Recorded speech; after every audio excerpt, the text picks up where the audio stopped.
Let's go, right? Let's do it. All right. Hello, ladies and gentlemen out there in the podcast universe. Welcome to Behind the Starting Line. My name is Eric Burnett, and I'm joined today, as always, with my co-host, P3R CEO, Troy Schooley. Troy, how you doing? Hey, Eric. How are you today? I'm good, man. I'm super excited. I feel like I'm going to be super excited about every single episode, but this one has me particularly pumped up. We've got an incredible guest. I try not to spoil who the guest is too early, but that's a tease in the industry. Yeah, right. It's a great tease. You got to tease it. But we also have an incredible topic today. We touched upon it in our last podcast, or maybe it was 2 podcasts ago in our first one. But it's the Fleet Feet Liberty Mile, and it's one of my favorite events of the year because of the energy. Yeah, it's one of ours too. You know, as an organization, it's a pop-up event. It's an event that, you know, we shut down the streets starting at 6:15 and the event starts at 7, and we have the streets reopened, and it doesn't look like we've been there by 9 o'clock, but it's just so much happens within those 2.5 hours. It's amazing. I know it's one of, you know, our staff's favorite events. Unfortunately, this year we did have to take it to virtual, but you know, we're making the best out of the virtual in 2021, getting back on, you know, the start line at Penn Avenue and finishing on Liberty is going to be super exciting. Before we talk about where we are right now with virtual, let's talk about where everything started. You know, this race was established in 2012, which I'll be honest, I didn't realize it'd been around that long. That's incredible. Yeah, next year will be our 10 year. Wow. Right? That's 10 years. I think. Yeah, 10 year anniversary will be next year for the event. So yeah, it's a long standing event within the city. I know that we have a lot of runners that have run each year and probably bettered their time each year. A lot of runners have started with that event, and then we see them pop up at a 5K of ours and gradually maybe show up at our 10 miler. So it's a great starter event. So yeah, the event just continues to grow. Yeah, I definitely agree with you on the great starter event. You know, 1 mile is definitely less daunting than a marathon for sure, or even a 5K. And so for a lot of people who are just trying to get their feet out the door, you know, what better way to do it? I think the other thing too is I never got used to that like 7 a.m. start time. You know, I right. never got used to it. It's a lot easier, right? A 7 p.m. start time. People are like, yeah, I could do that. I'm not waking up at 6 a.m. to get to a start line. So totally. Tell me how much has changed. Obviously, I'm sure things have changed internally. It's like all these events that you guys do so well, you're making it bigger and better every single year. But how about from, you know, the runner's perspective? Has the course changed at all since its inception? Nope. No, it really hasn't. It doesn't have to, right? It doesn't have to because it works. And it's such a, you know, we start on Penn, we run about a half mile on Penn, make a loop down at the Westin, and then run a half mile on Liberty. It just works. It's, you know, super confined to those 2 areas, but obviously high traffic areas, which leads to high fan areas. So this is one event really that it works, and we haven't really need to tweak too much of it. You know, like I said, the event's grown. So we've had to, you know, add some different heats throughout and do some things to make sure that the experience continues to grow. Yeah. As far as the course, man, we, you know, like I said, it's a great pop-up event. Those inflatables are down by 9 o'clock and it looks like we were never there. Yeah. Your ops team is just, they're machines, aren't they? I mean, they are machines. You know, if you think about it, we don't have the roads from the city till 6:15 because it's Friday night rush hour traffic.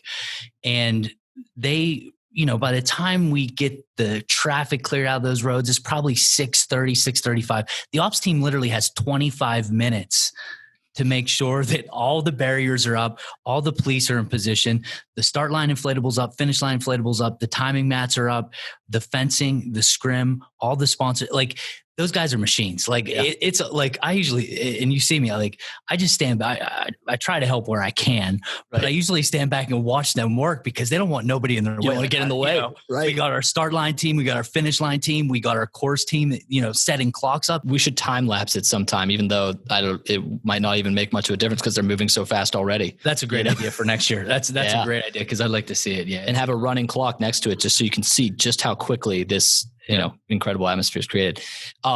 You touched upon the heats and how heats have been added. I think that's something that is just so critical to the excitement of the day.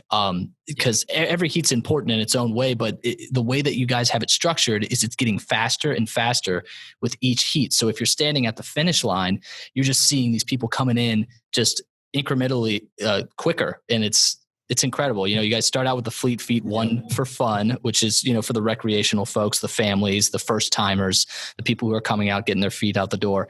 And then you go to the Kids of Steel, which we touched upon, the Kids of Steel program and how it's so amazing. And for a lot of those kids, this is their first race, their first time.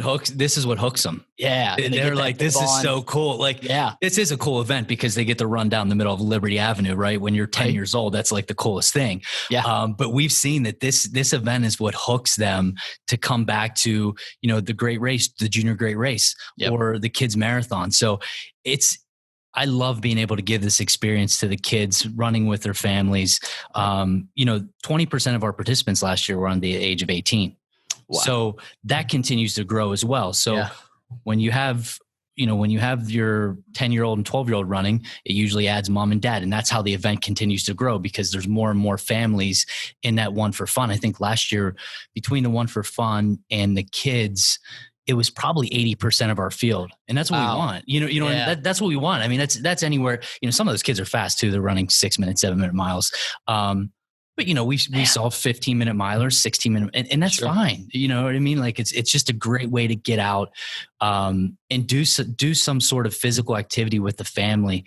Get a shirt, have that experience. Take some pictures. So that continue like that. Those first two heats continue to grow, and then, like you said, we get a little bit faster. Yeah. We get a little bit faster. We got the Unstoppables. We actually, we have the pet walk heat, which, we throw some dogs in there and run. Yep. And then the masters, the 40 pluser, I mean, they're running just crazy times. So cool to see those 40 plus just moving, sometimes 5 minutes and below, it's nuts. Yeah. I think last year, and I wish I should have noted it, but I think the guy came in at 440. I think the female came in right around 5. I'm like, damn, it's 40 plus. Like, I'm not to 40 yet, but I'm getting close. And I know damn well that, not a chance, not a chance. Right. And then, the way we end the night is the most exciting way because we have everybody at the finish line. We tell them to stick around to watch the best in the world. And we frankly do have the best in the world. The men's and the females, pro heats. And, we dubbed this race as the fastest road race in Pittsburgh. It's definitely the fastest road race in Pittsburgh, but it's one of the fastest road races in the world. No doubt. Like I said, in New York, they'll have a lot of people running under 4s. But other than that, you can't be on the road and run as fast as these athletes are running. We see it at tracks all the times, but this is the fastest road race in Pittsburgh and one of the fastest in the country. Yeah, I think it's important to address, people will sometimes see, time differences, obviously, in a road race to a track race. And they say, why are they running slower than they would on the track? They only have to turn 2 times in this race. It shouldn't be as bad, right? Well, I mean, the fact is it's all about the surface and the track surface actually springs back a little bit. And those little things add up over 1,609 meters. And it's just, and the slope too, right, Eric? I mean, you're very familiar with the slope of the track. A lot of the indoor tracks now have the great slope that benefit the athletes and get them, a couple seconds here or there a lap. So, and then, our public works people do a great job in the city of Pittsburgh, but frankly, a lot of the times you're watching for potholes. Sure. Most of the times they're filled, but last year we had some construction on Penn. Mm-hmm. So the lanes got a little bit tighter about, a quarter of a way in. So it adds a new element being on the roads, which I think it's a good feature beside, when you're running, the males all around 4, sometimes they'll break 4, females 4:30. I mean, just crazy times. Yep. It's going to usually come down to, we've had a couple photo finishes, since our inception of the event, but each year there hasn't been somebody that's kind of taken a, 50-yard lead. I mean, it's usually tight, and that's what makes it exciting. And the kids love it. I mean, the kids are like, this is so cool. Like, they're running so fast. And that's good to see the excitement of the kids, because, the one thing about this sport is that it doesn't get much play on TV, right? Mm-hmm. Besides the Olympics. I know my kids love watching, the 100 meters at the Olympics, right? They just want to see fast and quick. Yeah. But it doesn't get to play on TV like major sports. So being live, seeing it, maybe the next time when you're flipping through the channels on, the Olympic channel, or NBC Sports sometimes, has coverage, the kids are captivated, and they remember about that time at the Liberty Mile that they saw, Leo Manzano, who is, a former silver medalist in the Olympics, run a 3:59. So I think it does a lot for the sport in these events to be able to showcase the sport. Absolutely. Yeah, that's one other benefit to the way you guys have the heats organized that I didn't even think about. I don't think there's any other real race where you have the kids finishing first, and then, all they have to do is stick around 15 minutes or so, 15, it's real 20 quick. minutes. Yeah. It's real quick. So once they finish, get a banana, get a bottle of water. Yep. They can loop back around and just watch the pros finish. The best in the world. It's unique in that way. You're right. It's really the only race, because usually if you're not racing, you might be at the finish line, looking for a loved one or whatever. But, at that point, the pros would finish first, and right. this is backwards. So it's cool. It's cool. It's really neat. And I bet the pros appreciate it too, because it just gives, that finish line that much more of a excited, scene, which is great. For sure. While we're talking about the pros, obviously this year, like you mentioned, is going virtual, which I'm interested to hear, and I actually don't know. So this will be my first time hearing about it. How are you planning on including the pros? Because they're still racing. Right? Yeah, the pros are still going to be involved this year. It's going to be just like everybody else. It's just going to be like the 10 or 12-year-old that I talked about, or the mother of 4 that I talked about. They're going to go out, run a mile. We're going to post their mileage or post their times.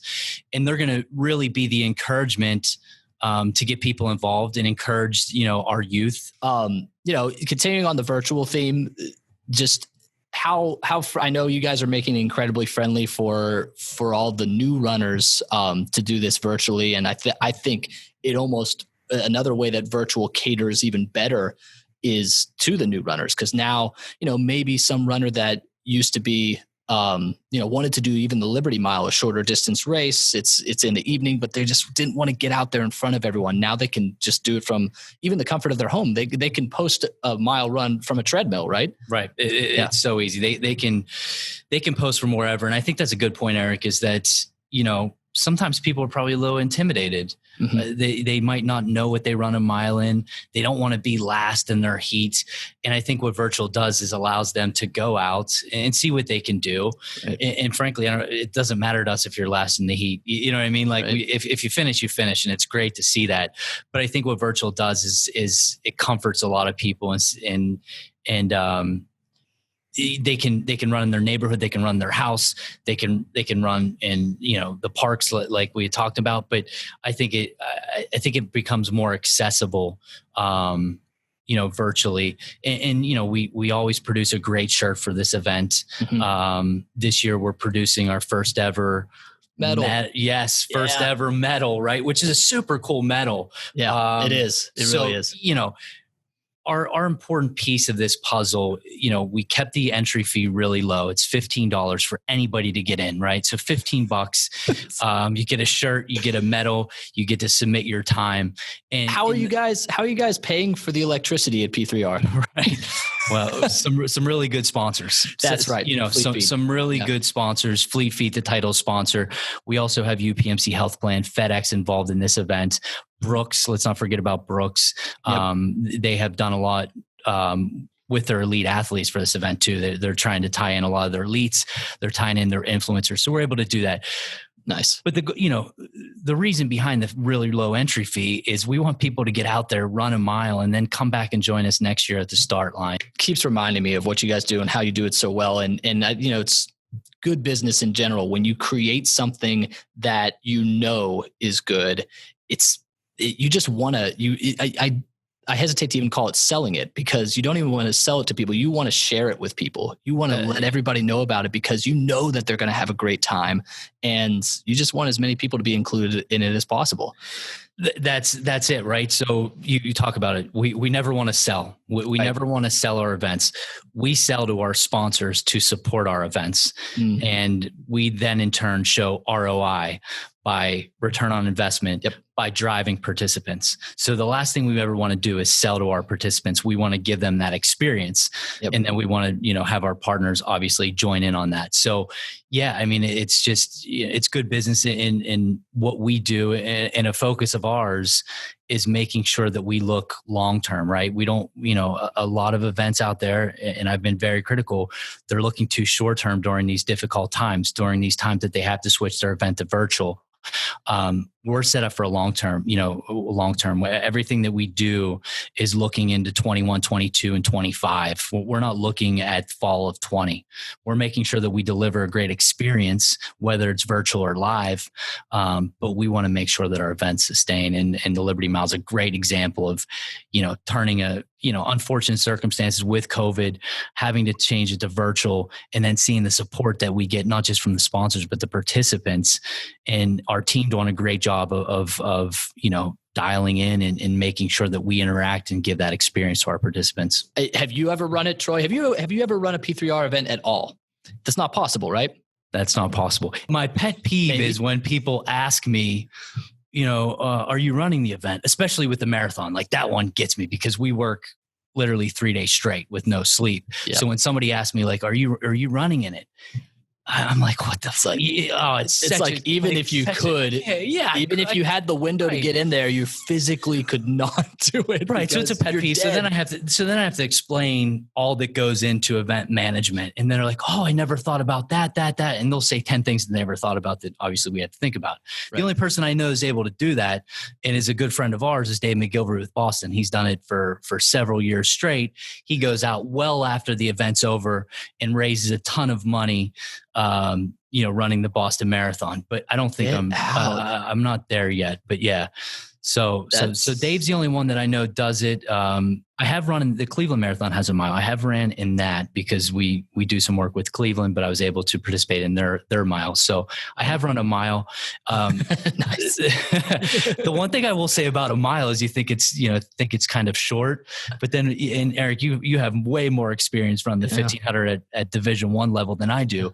But even after halfway, you're like, damn, this is a lot longer than I thought. And a lot of the problem with the mile, and correct me if I'm wrong, you come out too hot and you're like thinking, oh, I need to run as fast as I can. No, there's a lot of strategy involved in a mile as well. There is. I mean, if you're really trying to go for a particular time, I recommend training for sure. And training with time, getting miles in and building your base is important for any kind of endurance sport. But I really think, when it comes to racing, especially something like a mile, you need to get out on the track and you need to do a little bit of interval training so that you can know how your body responds to a given pace. And, especially on a course like this, and forgive me because I haven't been out there, but I don't know if you guys have like clocks at the quarter mile or anything. Yeah, we have clocks at every quarter. That's awesome. Which definitely helps out. Yeah, that does. But you're right. People, there should be a little training that goes into a mile. If you're looking for a time, you know what I mean? If you're looking for a time, yes. A great story. Stevie Jones, who's the event marketing director of Brooks, one of our great sponsors, official shoe, official apparel of P3R. She wanted to run the Liberty Mile last year. So she did this whole training regimen, and she had, because Brooks has a ton of runners that work for them. Obviously, that's just like a runner's dream to work for Brooks full time. Yep. So she had one person from Brooks write a training plan for each week for 10 weeks. So she got 10 different plans for this mile. And her goal, I think her goal was 7:30 maybe. And she had I don't think she had ever broken 8, or she had never run a mile since high school. I think that was the story. Yeah. But the best part of the story is Stevie comes in at 6:59, and I'm looking at the clock. And I see her running in at 6:59. But it shows that if you put some time and effort into, what your pace is going to be, it's always cool seeing people, across the line, whether it's Shatter the their mile goals. or the marathon, and they look, they're looking at their wrist and they're looking at the clock, and you can tell they just beat their goal. Like, there's nothing better. Like, I love that. I love seeing that. Yep. Yeah, that's awesome. I love that. And just think about all of the hard work that she put into it. And it probably was a bunch of fun too, trying all those different training plans. And then it just pays off in that moment. Hey, I want to bounce back real quick. I want to get back to the medal, because we touched upon it really quickly. But I think it deserves a little bit more. This year, first ever finisher's medal for the Fleet Feet Liberty Mile, which is awesome. I can't imagine that many other mile races in America even deliver medals. Usually, I mean, whenever I was running road races, it was really, you only got a finisher's medal for, for half marathons or full marathons. Right. That was it. Normally 5K. I mean, back in the day, 5Ks didn't even do them. No. Oh yeah. There was no medals for 5Ks. Yeah. You'd only get hardware in those types of events if you were a podium finisher, but here you guys are offering it in the Fleet Feet Liberty Mile, a 1 mile race. I think it's totally deserving. I think people put in, amazing amount of work just to do this, or they take chances and they should be rewarded for it. But it's just so cool. I took a look at the medal today. It's super patriotic. It's very slick. But I wanted to ask you, Troy, and just you and your design team, your marketing team, whoever the hands are that build these or design these medals, what goes into it? Like, what's a lot of back and forth. You touched on it, Eric. So back in the day, you would only get a medal for a half in a marathon. Mm-hmm. The Fleet Feet Liberty Mile medal is going to be, nobody has a 1 mile medal. Right. So it's going to be unique just in that fact. You know what I mean? Yep. So, we hope people enjoy the 1 mile medal, and it's something, once you start, handing out medals at whatever event it is, you can't get away from it, right? So there'll be medals in 2021. And we hope, each year, like our events, that medal design has to be better. That medal design has to be bigger. And that's important to us. So we take pride in our medals. I mean, Eric, you've seen our lobby. We have all of our medals from the previous year encased in our lobby, because we're really proud of the design. We're proud to be able to give those to participants and add to that experience. So medals are big for us. Just to really touch upon it, I believe it's the Run with P3R. That's a medal that you guys hand out. Yeah. So that just started last year, the Run with P3R medal. If you run an event during marathon weekend, if you run the Fleet Feet Liberty Mile, and if you run the EQT 10 miler, you get an additional medal that showcases all 3 of those events on a medal that's branded P3R. And that's another medal that we take tons of pride in and tons of time to make sure that we're delivering a really quality medal. Last year was good. This year's going to be better. So yeah, well, you can tell that you guys do just that because it's really slick. So, All right. Well, I think that might be the perfect transition. If you're ready, Troy, we'll head into our invite our guest in here. Let's do this. He is the owner of Fleet Feet Pittsburgh, which is located out in Bethel Park. Without further ado, I'm going to bring him on. His name's Bob Shooer. There he is in his office. Yes. Bob, how's it going? Hey guys. Hello. Hey, we were just saying really awful stuff about you. I have no doubt. I look like such a loser because I don't have headphones. Like, look at Troy with headphones, man. That's power. Pretty legit, right? Pretty legit. Legit, man. Yeah. We call them cans in the business. Sorry, Eric. The cans are on. Yeah. I don't know if you can give us just a little bit of an inside take onto how a day is, or maybe just what you feel is most important with your team. And how about how you develop that culture, Bob? Because I'm always impressed. Yeah. I mean, every time I walk in there, it doesn't matter who the employee is. You can tell that culture has been branded into them for Fleet Feet Pittsburgh. So how did you develop that, Yeah. First of all, thank you for noticing that. I grew up in the department store world. Before buying this business in 2007, I was in department stores. And the one thing that was drummed into us as a department store executive was that you are accountable for the area that you own. in the business. And so I've tried to create a culture of accountability here. And I think that that's really pervasive, and that because our success here is rooted in the team and the culture that the team has created. And really, I just provided the opportunity, but everyone here owns something. Everyone here who is in management, or who is the receiving department manager, or who is the marketing manager, all started out as a fit professional in the store. And then through developing an area of interest and then us channeling them into that area of interest, they've taken on these different areas of responsibility, and they own those areas. They enjoy the successes. They hear about the shortfalls, but at the end of the day, it's theirs. And I always want to make sure that they're getting the credit for what we've built here, because it's not me. I've just provided the venue by which people can develop and able to just have a livelihood here and do something that they enjoy doing.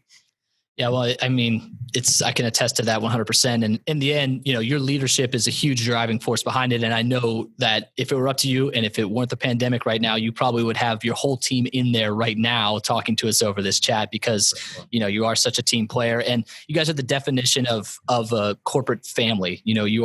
It's not just a team. It's not just an office. It's a family. P3R is the same exact way. And I think that's why you guys connect so well.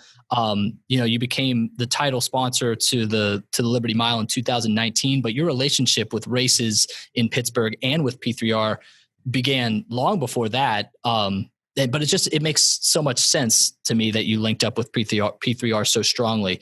Can you just tell us a little bit about, and maybe Troy, you can chime in on this as well, like how you guys came to, meet each other and become such great partners? Sure. I really like doing business with brands. P3R is a brand, but it's also a family like us. We're a brand, but we're also a family. I like doing business with brands that are cut from the same cloth and have the same mentality or ethos that Fleet Feet has. And just partnering with P3R has meant so much to me on a professional level, just from the community partner aspect, but on the personal level also, because there is someone in this community that thinks the way we do, has a culture and a culture of ethics and a business practices that really mirror what we do here, or what we want to be doing here. And it's why I've been so comfortable. I mean, I was looking at, when I knew we were going to be talking about the Liberty Mile today, I went back and I see that the first year we had even a small sponsorship with the Liberty Mile was back in 2012, 8 years ago. And so we've been connected with P3R since before that, but with this particular event since 2012. But when I talk about community partnerships, P3R is the embodiment of that partnership for us. Yeah. And it's me and Bob are friends, obviously, both professionally and personally. And here's how tight we are in here. On my notes today, I have cut from the same cloth. Yes. Before he even said it, because that was going to be one of my questions. Yeah. So that just shows how much that we're aligned, as not just business partners, but as community partners. And we have the same vision. Ours, we want people to have a great experience, want people to get active. His is he wants to provide a great service to people to be able to fulfill those, experiences and visions. And that's why we've always aligned so well. And our partnership continue, I don't know, I'm going to speak for you, Bob. Our partnership continues to grow because our teams continue to get closer together and create really cool ideas and experiences for the runners and the community. So it's just been a win-win. I like I said, I'm not speaking for Bob, but for both partners, because we just, we love what we can do with that team at Fleet Feet. And I think they feel the same about us. We definitely feel the same way, Troy. Let's talk about the Liberty Mile. Let's jump into it. And we really want to get an idea, I think, mostly about what speaks to you most about the Liberty Mile. What's your favorite part about it? What's your favorite heat in the Liberty Mile? I won't blame you if it's, if it ends up being the Fleet Feet heat, it actually one for fun. It is the one for fun. It is because, and there's a reason for that. Not because it's the Fleet Feet heat. It's because it is our community. It's who we serve. It spans. It just spans the whole running community and all abilities, and so we love being part of that heat and just seeing all of our customers out there, young and old and fast and slower, and it's just that's the one it's the full spectrum of runners, all age groups and all ability levels. And that's who we feel we want to be serving. It's who P3R is serving also. Right. Yeah. And so that's always been my favorite heat. I love watching the elites. I'm not going to lie there, but the one for fun is really my favorite one. Totally.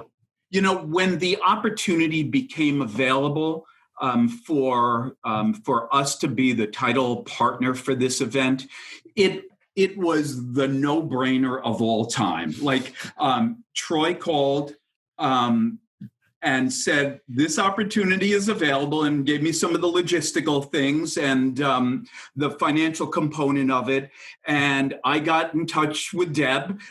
Deb is the general manager and co-owner of Fleet Feet Pittsburgh. And it was like, okay, man, this is the moment we've been waiting for. Oh, that's so cool. So it easiest sale ever. I mean, literally, I think I got a phone call back from Bob about an hour after my initial call. And I'm like, same day. Yes, it was the same day.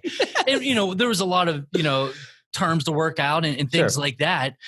But the enthusiasm that he showed, I knew right away that I'm glad that he was the first person I called. We've ever It also proves that I'm not a very good negotiator. Really bad. Really bad. And Bob, that's how we're able to give medals out. Eric asked me how we're able to give medals out this year. I said, Bob's a really bad negotiator. That's it. Exactly right. That's it. It's a shame it's virtual this year, but at the same time, I was talking to Troy earlier. I think, their P3R is dealing with it as best as they can, and they're making it into still an experience that everyone can celebrate. Yeah, I would say that for the ability of P3R to be able to pivot and do this with such short notice, to be able to create an event that we're not going to be there live, but there's still a lot of excitement surrounding this event, and to be able to also come up with these awesome medals this year and the shirts for the participant. It really is a testament to the way Troy runs his organization to be able to pivot and pull this off in such an energized way. Because you're right. I mean, doing a virtual event certainly does not have what being there in person, where we're all able to hug and shake hands and do all those things. But to be able to do something is really important. I give Troy and the P3R team tremendous credit for pivoting and being able to do this. It really means a lot. It means a lot to us as well. Sure. Yeah. And we can't wait to get back, obviously, to a live start line, Bob, as you know. Cool. So the title of this podcast is Behind the Start Line. And some of your roles during the Fleet Feet Liberty Mile, you have to speak. But I know your favorite role is tape holding. Yes. So I want to peel back the masterful tape holder. So many great stories about the tape holding that, well, like I said, we were behind the start line. This is supposed to show this kind of behind the scenes look at the endurance space. Yes. And Big Schmidt, who is our ops manager, our finish line director. Tell me a little bit about and Deb Doyle, who you mentioned before, the general manager and co-owner of Fleet Feet Pittsburgh, a little bit about the interactions and how important that tape holding is, because I love this story. Listen, tape holding is everything. Like the fact that there's a race is not even that important compared to the technique you use when holding the tape. Mm-hmm. And so most of my recollection of tape holding, and I tried to block it out, so I really don't really remember it. But there's a lot of Big Schmidt yelling at me. No matter who does anything wrong, I'm the one who did it wrong. Because you're the only one that can take it. Everybody else is scared. Let's make it clear. You're the only one that looks at Schmidt and says, okay, I get it. Yeah. So he is like, he definitely owns the finish line, and you don't mess with the guy. You just don't mess with him. And so last year, Deb, and you have instructions: who lets go, who holds on, how quickly you move. Here comes the cart. You got to move away. You got to get out. And Schmidt is back there, and like it becomes overwhelming after a while. And you become so nervous that, oh my God, I'm going to do something wrong here. And what's he going to do to me? Yeah. So last year, so I was holding the tape on one side, and Deb was holding it on the other side. And Deb, I was supposed to let it go, but Deb accidentally let it go. Who does Schmidt yell at? Me. You. Letting it go. But listen, we love Brian Schmidt. Brian Schmidt's the best. Guy. Is amazing. In Brian's defense, and like I said, he's one of the best op managers, not just in the country, really. He wants to make sure that picture of that elite running a 4-minute or a 4:30 mile is the best in the country. Yep. And I give credit to a lot of our employees, because not just Brian's start line, the way the start line looks, the way the finish line festival, the check ceremonies, even, for all of our events, they want it to look best. But it's great to see, Deb taking orders and Bob taking the slack for any, like if the tape's a little bit crooked, or like Bob said, if it's dropped too early, Brian Schmidt is on him. So, all right, thanks for that. You're welcome. Yeah. You're welcome. Yeah, we definitely needed that. We needed that preview into the glory of the finish line. Yes. Yeah, for sure. Some things that we also wanted to touch upon, Bob, was just, we've talked about community and how it's important, not just in the races, but every single day of the year. I will tell you that the partnership with P3R, has meant P3R has affected the running community like no other organization has. It brought the marathon back. It brought the marathon back and kept people moving, right? Yeah. Through the ups and downs of life, people are moving because P3R has brought it to the surface and has always been there with just great programs and great races, whether it be the Fleet Feet Liberty Mile or the marathon or the 10 mile or any of the events. And that's what I love about partnering with that group. They are keeping the community fit. Pittsburgh has not been known as a fit community until these last 8 to 10 years. You could look at the correlation between the growth of our business and the emphasis that P3R has put on running in this community. You could actually see that in numbers if you wanted to see it, but it just shows the effect that the organization P3R has had on this community. Yeah, that's amazing. It's almost like you were partnering with them before you were officially partnering with them. Exactly. Right. Absolutely correct. Yep. Yeah, and I think we take pride in that as well. We've seen the running numbers. We talked about participants on the last podcast. We had 80,000 finishers in 2019. I don't think you could say that for any events 10 years ago in this city. Right. And in some of these rankings you see are artificial, and some of them are pay to play. But there's been some legitimate rankings that come out that are ranking Pittsburgh now as a running city. Yes. And we're amongst all these great other beautiful cities that have all the, but if you look out my window, I'm going to see people. I guarantee right now there's people on the trail. Right. Yes. Yep. And the coolest part about it is if I look out my window for 5 or 10 minutes, I'll see a Pittsburgh Marathon shirt, or I'll see a Fleet Feet Liberty Mile shirt, or I'll see a 10-mile shirt. So we take pride in that as well, to see this kind of evolution of the runners. But there's a lot of young people moving into this city that are looking at it, from our trail system, from our park system. And it's really evolved over, like Bob said, I think it's probably the last 10 years you can really set a pinpoint of 10 years ago, and then look at the number of runners, look at the, the volume on the trails, and look at the finishers of not just our events, any event in the region, really. Just more and more people are getting out and wanting to be active. Bob, I've just got a couple more questions just about the Liberty Mile. You're a runner, correct?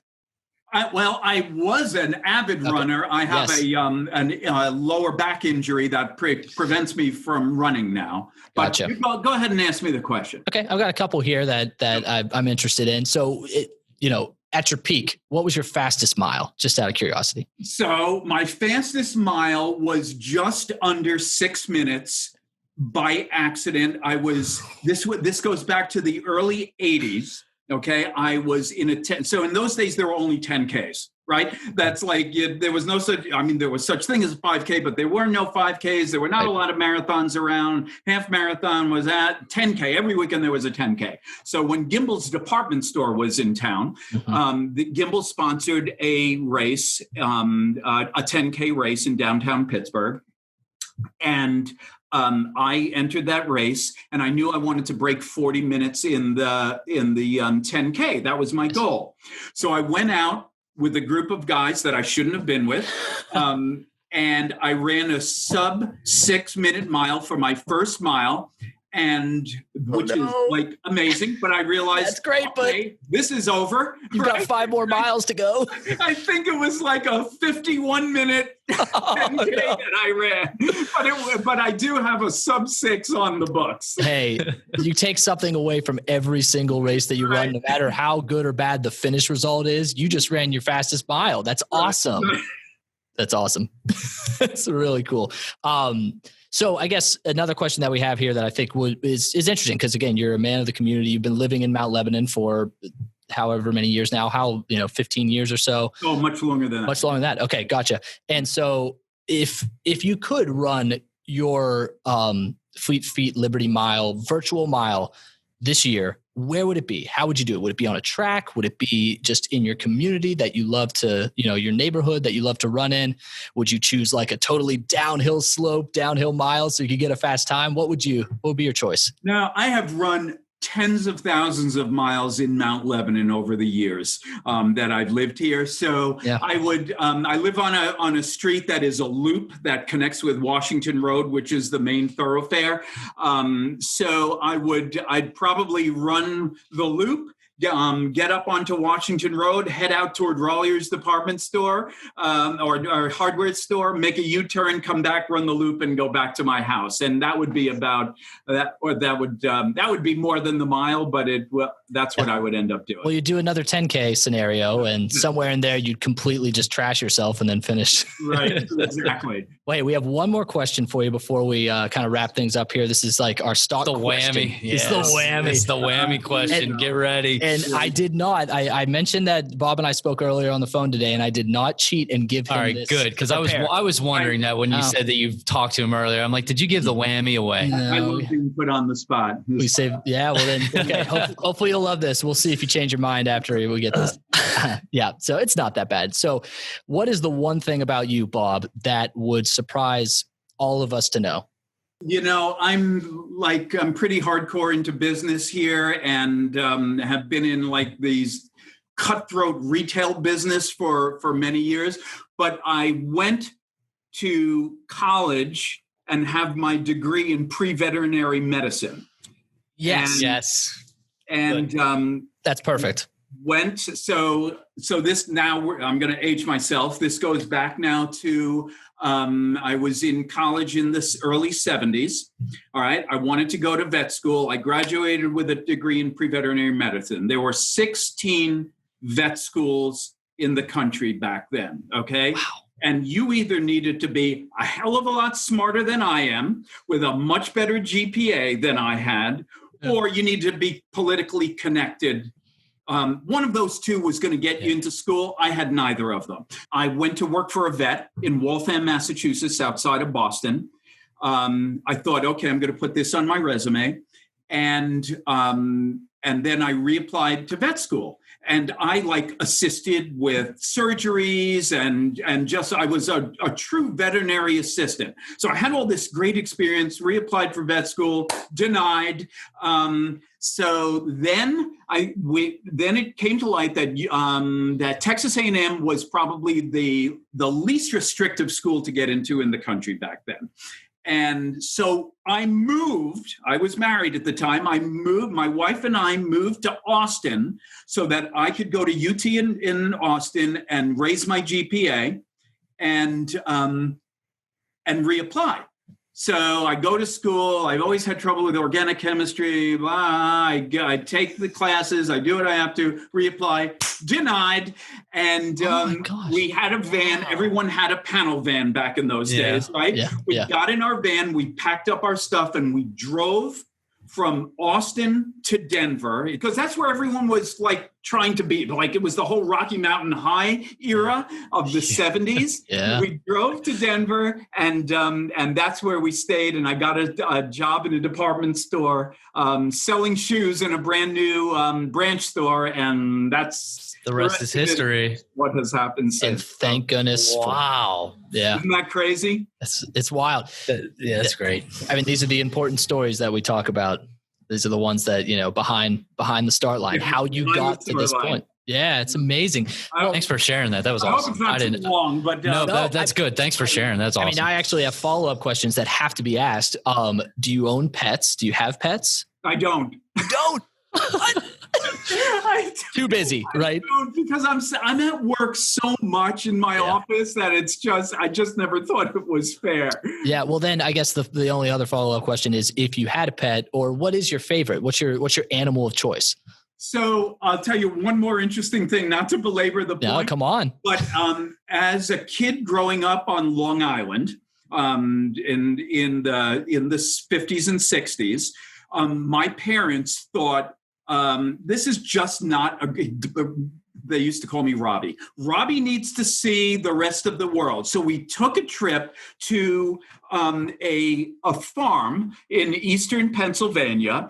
It was a Mennonite dairy farm that took in guests for the weekend. And so we went there and you could see how the cows are milked. And that's where I spent my summers. For years, going up to the farm. I ended up with my own cow. I bought my first car with winnings from showing cattle at the Kutztown Fair, the Allentown Fair, the Harrisburg Fair.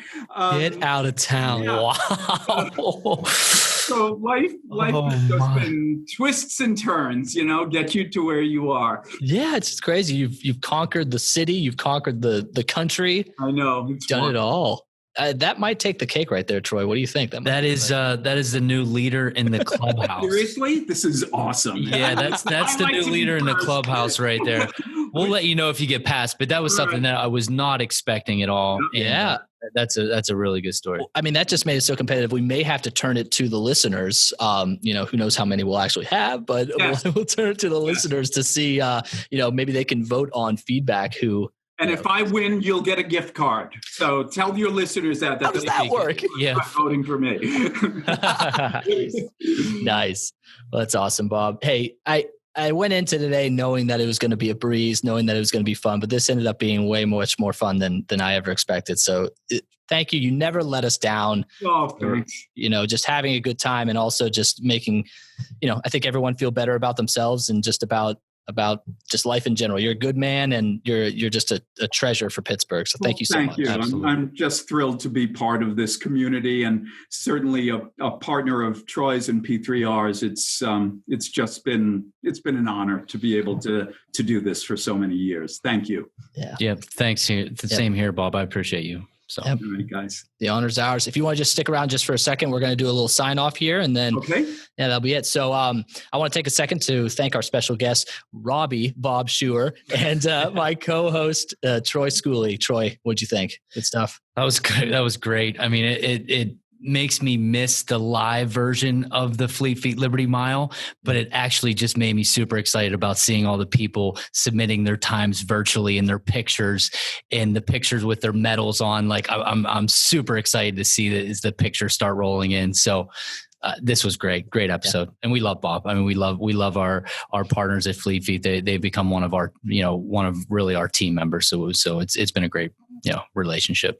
Yeah, it's a winning team for sure. Hey, folks, we want to implore you to give us some feedback. We've got ways for you to do that. You can always reach out to us at Run with P3R on any and all of our social media platforms. This is also where you can follow us for exciting information about upcoming events and when our next episodes will be airing. You can also email us using our new email box or email inbox. Brand new, right? Like we're getting that's like big time. I stopped you before you could even give the email address, which is a bad co-host. But go ahead, say it a couple times. No, it's okay. We've now just hyped it up that much more. This is perfect. You're doing my job at the finish line. It's great. So the email is behindtheline@p3r.org. Again, behindtheline@p3r.org. That's where you can send all of your questions to us that you would like for us to share with our next guests or just between me and Troy. You could also give some shout outs to some friends, to some runners that are out there. Again, we're all about promoting, supporting each other. So if you've got some shout outs for people, please send them to behindtheline@p3r.org. This has been Behind the Start Line. I'm your host, Eric Burnett. Until next time, have fun and keep moving.